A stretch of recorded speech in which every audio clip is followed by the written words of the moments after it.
ओम श्री गणेशाय नमः। आप सभी भक्तों पर गणेश भगवान की कृपा सदा सर्वदा बनी रहे। प्रिय भक्तगणों, आज संकष्टी चतुर्थी का व्रत है। फाल्गुन मास में आने वाली कृष्ण पक्ष की संकट चतुर्थी को द्विज प्रिय संकष्टी चतुर्थी कहा जाता है। इस दिन भगवान गणेश के द्विज प्रिय स्वरूप की पूजा अर्चना की जाती है। इस दिन भगवान गणेश के साथ ही चौथ माता की पूजा की जाती है। मान्यता है कि चौथ माता संतान की रक्षा करती है।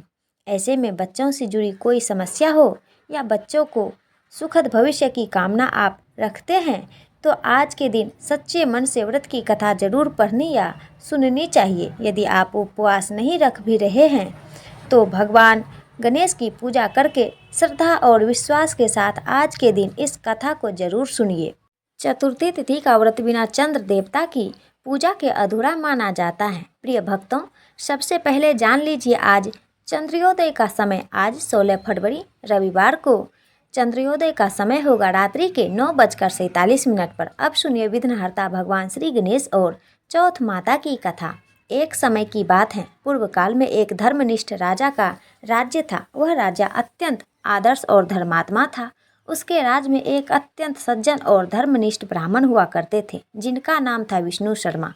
विष्णु शर्मा का रहन सहन अत्यंत सामान्य था। उनके 7 पुत्र थे और सभी पुत्र अलग अलग रहा करते थे। विष्णु शर्मा जी गणेश जी के परम भक्त थे और सदैव भगवान गणेश जी की संकष्टी चतुर्थी का व्रत किया करते थे। परंतु अब वे वृद्धावस्था में पहुंच गए थे और उनसे गणेश चतुर्थी का व्रत का पालन करना कठिन हो रहा था। इसलिए वह चाहते थे कि मेरी बहुएं मेरी जगह इस व्रत को करें। एक दिन उन्होंने सभी पुत्रों को अपने घर पर आमंत्रित किया और संध्या के समय भोजन के बाद उन्होंने अपनी सभी बहुओं से यह व्रत करने का कामना व्यक्त की। विष्णु शर्मा की बात सुनकर सभी बहुओं ने साफ साफ मना कर दिया। इतना ही नहीं, उन्होंने विष्णु शर्मा का घोर अपमान भी किया। केवल सबसे छोटी बहू ने उनकी बात मान ली। सबसे छोटी बहू धर्मनिष्ठ और साफ मन की थी। अपने ससुर को वह पिता का दर्जा देती थी। जब फाल्गुन मास कृष्ण पक्ष की संकष्टी चतुर्थी का व्रत आया, उस दिन उसने पूजा के लिए लगने वाले सभी सामान की व्यवस्था की और ससुर के साथ खुद भी व्रत रखा और भोजन नहीं किया, लेकिन अपने पिता समान ससुर को भोजन करवा दिया। आधी रात का समय था और विष्णु शर्मा जी की तबीयत अचानक से बिगड़ गई। उन्हें दस्त और उल्टियां होने लगी। छोटी बहू ने अपना कर्तव्य निभाते हुए मलमूत्र से खराब हुए ससुर के कपड़े साफ किए और उनके शरीर को धोया और स्वच्छ किया। वो पूरी रात बिना कुछ खाए पिए ससुर जी की सेवा में जागती रही। व्रत के दौरान चंद्रोदय होने पर उसने स्नान किया और पूर्ण श्रद्धा भाव से श्री गणेश भगवान का पूजन किया और व्रत कथा सुनी और चंद्रमा को अर्घ्य देकर पूरी रात्रि जागती रही। गणेश जी का स्मरण करती रही। उसने विधिवत पारण किया और इस कठिन परिस्थिति में भी खुद का धैर्य नहीं खोया। श्री गणेश जी की पूजा और अपने पिता समान ससुर की सेवा पूर्ण श्रद्धा भाव से करती रही। छोटी बहू की इस निस्वार्थ सेवा और व्रत उपवास से भगवान श्री गणेश जी उस पर प्रसन्न हुए। ससुर और छोटी बहू दोनों पर अपनी कृपा की। अगले दिन ससुर का बिगड़ा हुआ स्वास्थ्य ठीक होने लगा और व्रत के पुण्य फल से छोटी बहू का घर धन धान्य से भर गया। छोटी बहू की स्थिति देख अन्य बहुएं भी इस व्रत से प्रभावित हुई और उनको अपनी करनी पर पछतावा होने लगा।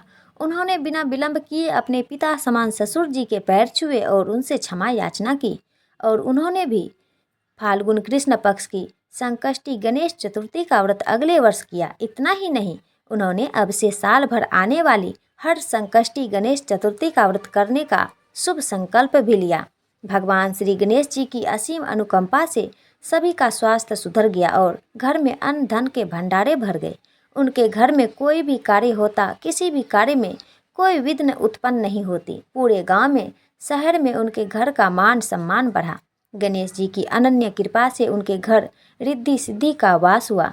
तो प्रेम से बोलिए पार्वती नंदन श्री गणेश भगवान की जय। प्रिय भक्तों, यह थी गणेश भगवान की कथा।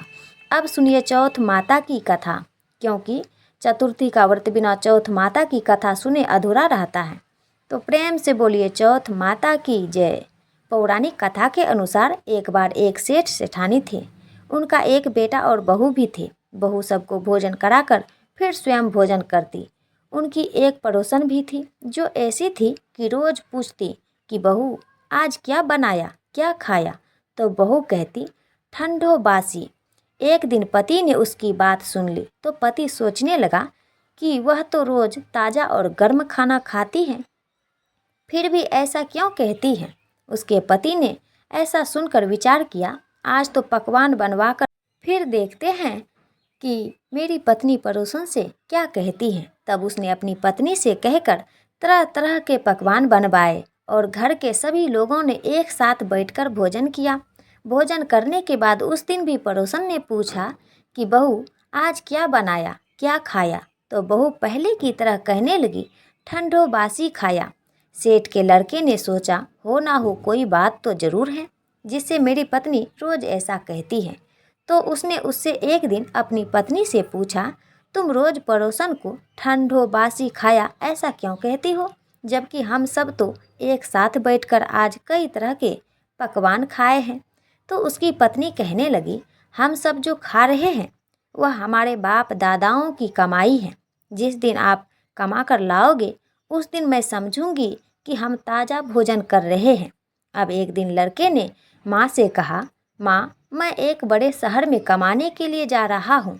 माँ बोली, बेटा हमारे पास तो इतना धन है, खाए नहीं खवाए। तो माँ के मना करने पर भी बेटे ने खुद कमाने का दृढ़ निश्चय कर लिया। जाते समय अपनी पत्नी से कहने लगा, मैं जब तक कमाकर बहुत सारा धन लेकर ना लौट आऊँ तब तक चूल्हे की आग बुझने मत देना। इस प्रकार वह कहकर चला गया। प्रिय भक्तों, एक दिन चूल्हे की आग अपने आप बुझ गई तो वह मन ही मन घबराने लगी कि कहीं मेरे पति पर कोई संकट तो नहीं आन पड़ा, जल्दी से पड़ोस में से आग लाकर चूल्हे में रख दूं। ऐसा मन में सोचकर वह पड़ोस में गई। वहाँ पड़ोसन चौथ माता का व्रत पूजन कर रही थी।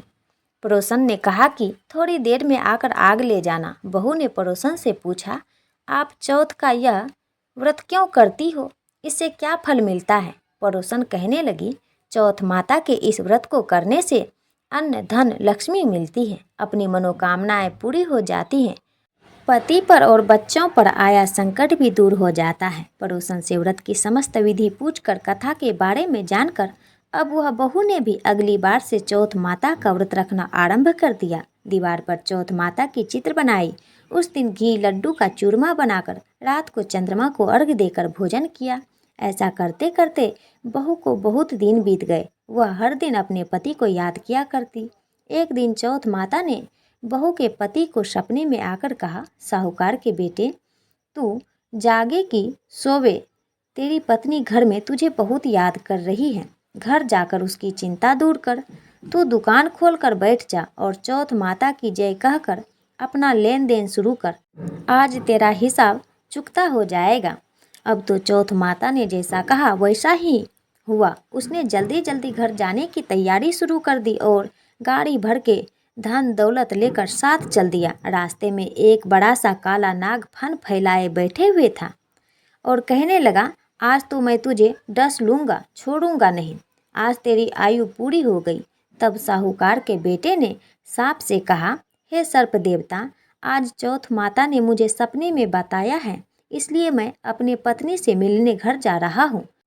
वहाँ मेरी पत्नी मेरा इंतजार करते हुए बहुत चिंतित हो रही है। मैं उससे मिलकर जरूर आऊँगा, तब तुम मुझे डस लेना। सर्प ने कहा, तुम शपथ लेकर जाओ तो मैं तुम्हें जाने दूंगा, अगर लौट कर नहीं आए तो मैं तुम्हारे घर आकर ही तुम्हें डस लूँगा। इस प्रकार नाग को वचन देकर साहूकार का पुत्र अपने घर पहुँचा। वहाँ सभी से हंसी खुशी मिला। भोजन करके उदास होकर बैठ गया।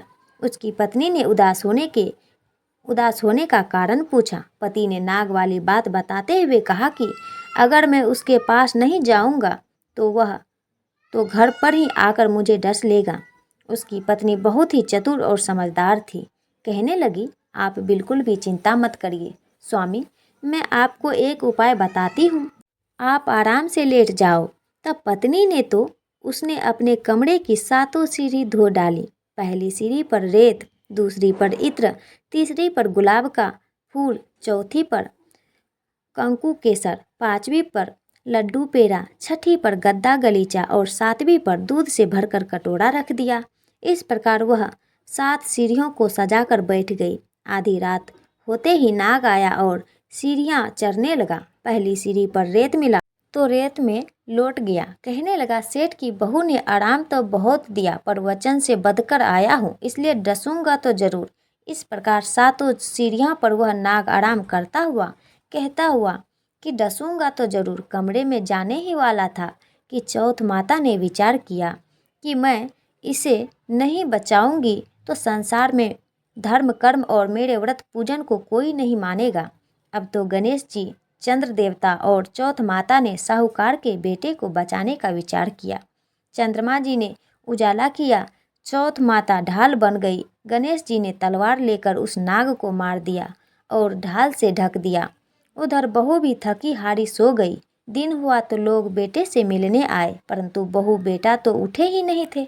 बहुत देर हो गई तो माँ उन्हें उठाने के लिए गई। 7 सीढ़ियाँ पर जो देखा वह देखकर घबरा गई और बेटा बहू को आवाज़ लगाई। बेटा बहू हड़बड़ा कर उठे तो देखा एक ढाल तलवार वहाँ पर पड़ी है। जब ढाल उठाई तो ढाल के नीचे काला नाग मरा पड़ा है। बहू ने सोचा कि आज धर्म कर्म ही आड़े आए हैं, जो भगवान गणेश जी और चौथ माता ने आपकी रक्षा की है। हे चौथ माता, आपने जैसे सेठ के बेटे बहू की रक्षा की, वैसे ही सबकी करना। इस कथा को कहने सुनने हुंकारा भरते सभी की रक्षा करना, सभी भक्तों की मनोकामनाओं पूर्ण करना। तो प्रेम से बोलिए चौथ माता की जय। सुख मिले, समृद्धि मिले, मिले खुशी अपार, आपका जीवन सफल हो, जब आए श्री गणेश आपके द्वार। ओम गंगं पतये नमः। पौराणिक कथा के अनुसार एक बार की बात है, 7 बहनें थीं। 6 बहनें पूजा पाठ करती थी, लेकिन 7वीं बहन पूजा पाठ नहीं करती थी। एक बार श्री गणेश जी ने सोचा कि मैं इन 7 बहनों की परीक्षा लेता हूँ। वे साधु के रूप में उनके घर आए और दरवाज़ा खटखटाने लगे। पहली बहन ने गणेश जी से कहा, हे पुत्री, मेरे लिए खीर बना दो, मैं बड़ी दूर से आया हूँ। अब देखिए, उस पहली बहन ने मना कर दिया। अब इसी तरह साधु भेषधारी गणेश भगवान बाकी के सभी 6 बहनों के पास गए, लेकिन उन्होंने भी मना कर दिया और बची 7वीं बहन के पास जाते हैं और उनसे भी कहते हैं, हे बेटी, मैं बड़ी दूर से आया हूँ, मुझे भूख लगी है, तुम मुझे खीर बना दो। तो उस 7वीं बहन ने हाँ कर दी। उसने चावल बनाना शुरू कर दिया और फिर खीर बनाना शुरू कर दी। जब खीर बननी शुरू हो गई तो बहन को लगा कि यह खीर कहीं कच्ची तो नहीं, इसलिए 7वीं बहन अधपकी खीर चख ली। फिर साधु महाराज को खीर खिलाई। साधु महाराज ने कहा, तुम भी खीर खा लो बेटी। 7वीं बहन ने कहा, मैंने तो खीर बनाते बनाते ही खा ली है। हे भगवान, आप गुस्सा मत होइएगा, मैंने सोचा कहीं खीर कच्ची तो ना रह गया, इसलिए मैंने चख कर देख ली। उस 7वीं बहन की ऐसी भक्ति देखकर गणेश भगवान बड़े प्रसन्न हुए और फिर गणेश जी अपनी असली रूप में आ गए और कहा कि बेटी, मैं तुम्हें स्वर्ग ले जाऊंगा। बहन ने कहा कि मैं अकेले स्वर्ग नहीं जाऊंगी महाराज, मेरी 6 बहनों को भी ले चलिए। गणेश जी बड़े खुश हुए और सबको स्वर्ग ले गए। स्वर्ग में मज़े से घूमने के बाद सभी वापस आ गए और जब अपने घर आते हैं तो उन्होंने देखा कि उनकी कुटिया की जगह एक बहुत बड़ी आलीशान महल है। महल में नौकर चाकर, गाड़ी घोड़े सब हैं और इसी प्रकार वे रानियों की तरह जीवन व्यतीत करने लगे। जय हो गणेश भगवान। हे गणेश भगवान, जैसी कृपा आपने 7वीं बहन पर की, वैसे कृपा सभी पर करना। कहानी को कहने सुनने हुंकारा भरते सभी का कल्याण करना। जय गणेश भगवान। प्रिय भक्तगणों, अब आप श्रवण करेंगे सभी दुखों को हरने वाली गणेश भगवान की दूसरी कथा। एक गांव में एक कुम्हार रहता था। उसकी 2 पत्नियां थीं। दोनों पत्नियों को एक एक बेटी थी। बड़ी का नाम सुखिया और छोटी का नाम दुखिया थी। बड़ी वाली बहुत चालाक थी। वह अपनी बेटी सुखिया के साथ पूरे घर पर राज करती थी। इधर छोटी वाली अपनी बेटी दुखिया के साथ घर का सारा काम किया करती थी। कुम्हार भी इन दोनों पर कोई विशेष ध्यान नहीं देता था। अब देखिए, धीरे धीरे समय व्यतीत हो रहा था। एक दिन की बात है, कुम्हार की तबीयत बहुत खराब हो गई और उसने दुखिया को बुलाया और धीरे से एक गणेश जी की मूर्ति अपने बेटी को थमा दिया। गणेश भगवान की उस मूर्ति को उस कुम्हार ने अपने हाथों से बनाया था। कुम्हार ने कहा, बेटी, मेरे पास तुम्हें देने के लिए बस यह गणेश जी की मूर्ति है, सो मैं तुम्हें दे रहा हूँ। इन्हें रोज भोग लगाना और इनकी पूजा करना, तुम्हारा कल्याण होगा। इतना कहते ही कुम्हार की मौत हो गई। बड़ी वाली पत्नी ने चालाकी से सारी संपत्ति हड़प ली और छोटी वाली को घर से निकाल दिया।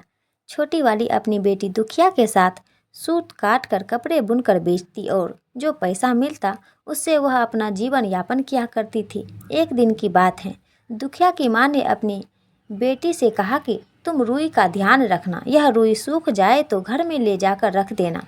उस समय दुखिया गणेश भगवान को भोग लगा रही थी। गणेश भगवान को भोग लगाकर वह रुई का ध्यान रखने लगी। तभी हवा का तेज झोंका आया और दुखिया के सारे रुई उड़ा ले गई। दुखिया चिंतित हो गई कि अब माँ को क्या जवाब दूंगी। उसी समय गणेश भगवान प्रकट हो गए और दुखिया से कहा, हे बेटी, तुम्हें तुम्हारी रुई वापस मिल जाएगी, तुम मेरे पीछे पीछे आओ। दुखिया गणेश जी के पीछे पीछे चल पड़ी। रास्ते में उसे एक गाय मिली।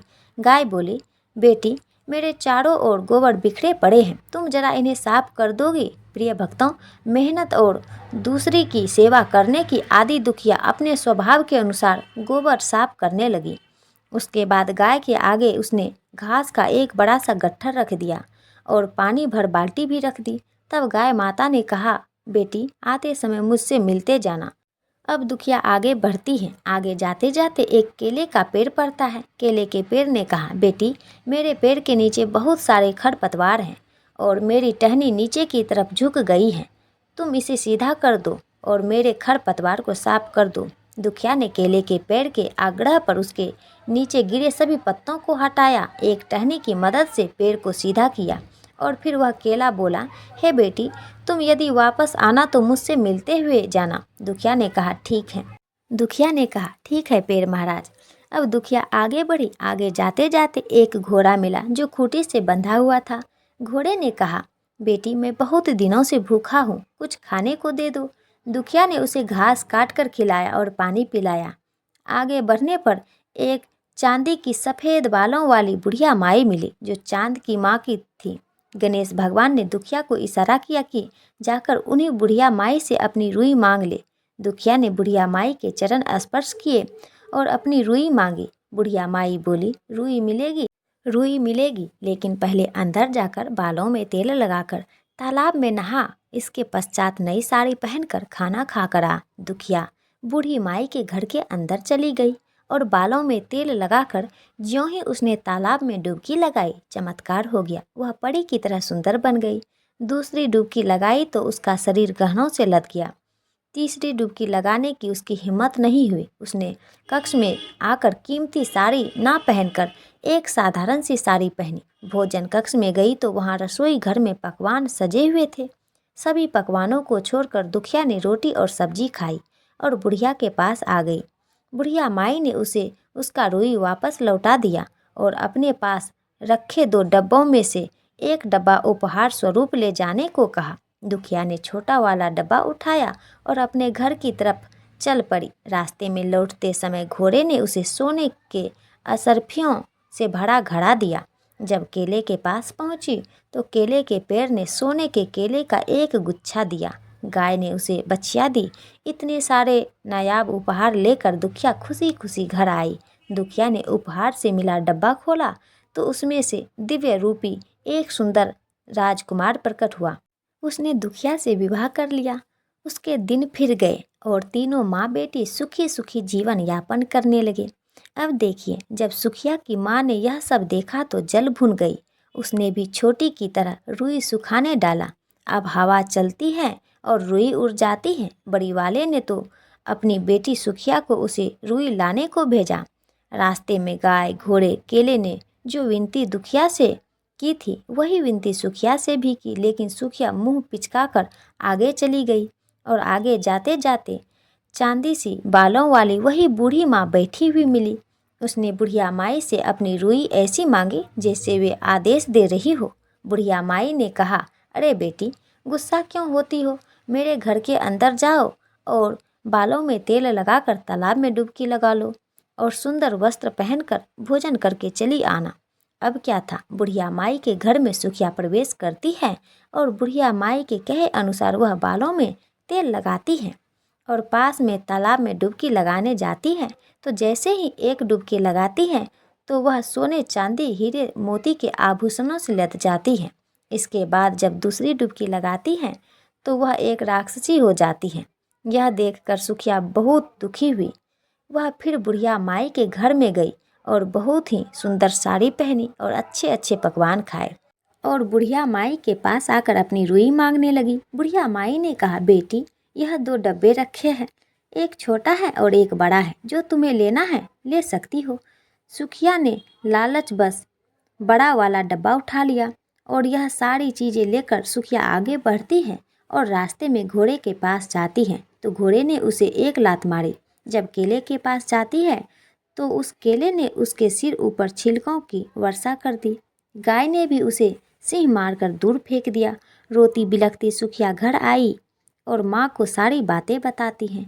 अब जब रात होती है तो उसने रात में वह उपहार वाला डब्बा खोला। उसने सोचा उसमें बहुत सारे हीरे मोती और जवाहरात होंगे, लेकिन उसमें एक बहुत विशाल अजगर निकला और अजगर ने सुखिया को निगल लिया और उसकी माँ रोती बिलखती घर से निकलकर भाग गई। उसकी माँ का सब कुछ खत्म हो गया, कुछ भी शेष नहीं बचा। प्रिय भक्तों, जो भी गणेश भगवान की भक्ति तन मन और धन से करता है तो गणेश भगवान उसे अन्न धन के भंडारे भर देते हैं, उसे निहाल कर देते हैं। और जो उनके भक्तों से ईर्ष्या करता है, उसकी निंदा करता है, उसका सुखिया के जैसे ही हाल होता है। इसलिए गणेश भगवान की पूजा बड़े ही भक्ति भाव से करें और उनके भक्तों की निंदा कदापि ना करें। एक बार प्रेम से बोलिए, जय गणेश भगवान, गौरी नंदन श्री गणेश भगवान की जय। ओम नमः शिवाय। जय गणपति सद्गुण सदन, कवि बड़ बदन कृपाल, विघ्न हरन मंगल करण, जय जय गिरिजालाल। जय जय जय गणपति राजू, मंगल भरन करन शुभ काजू। जय गज बदन सदन सुखदाता, विश्वविनायक बुद्धि विधाता।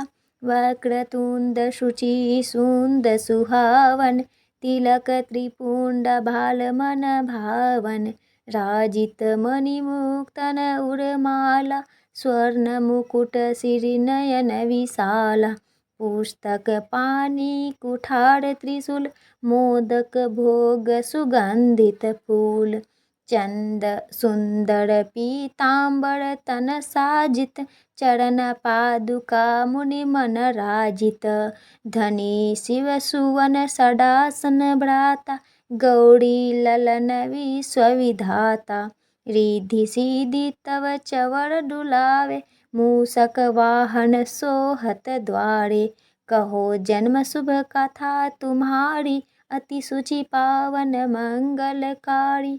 एक समय गिरिराज कुमारी, पुत्र हेतु तप कीन्हा भारी।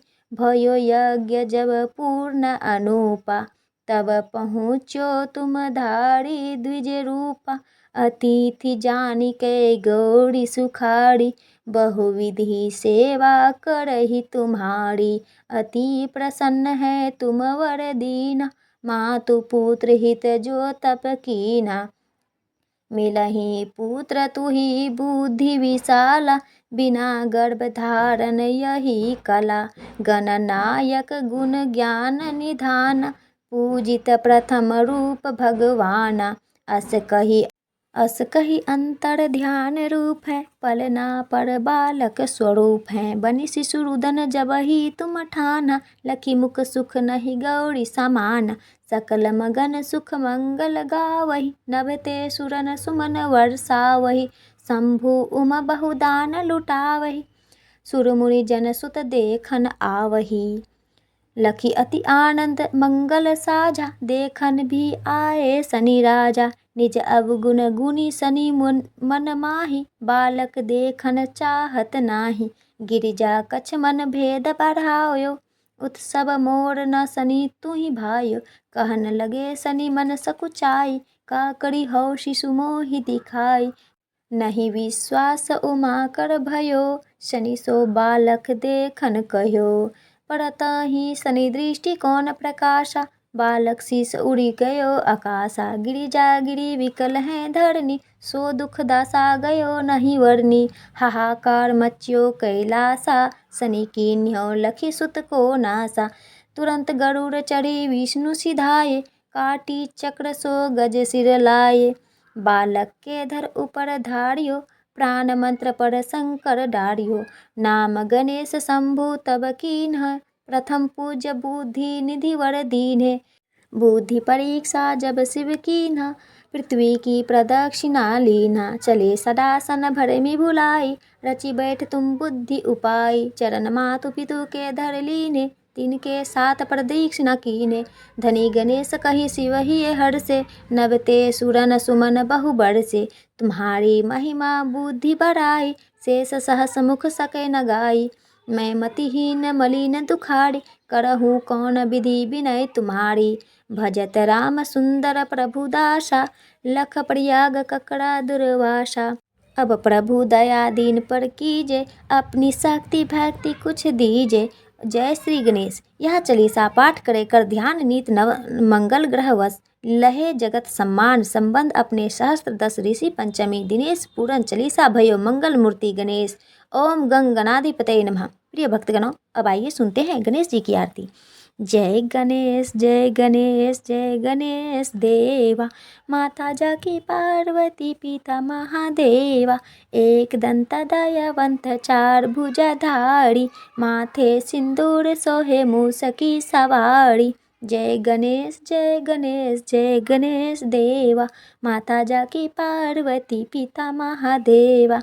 पान चढ़े फूल चढ़े और चढ़े मेवा, लड्डुअन का भोग लगे संत करे सेवा। जय गणेश जय गणेश जय गणेश देवा, माता जाकी पार्वती पिता महादेवा। अंधन को आँख देत कोढ़िन को काया, बांझन को पुत्र देत निर्धन को माया। जय गणेश जय गणेश जय गणेश देवा, माता जाकी पार्वती पिता महादेवा। शूर श्याम शरण आए सफल की जय सेवा, माता जाकी पार्वती पिता महादेवा। जय गणेश जय गणेश जय गणेश देवा, माता जाकी पार्वती पिता महादेवा।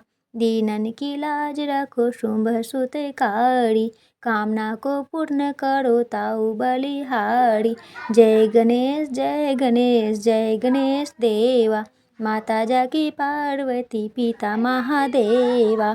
कर्पूर गौरम करुणावतारम, संसार सारम भुजगेन्द्रहारम।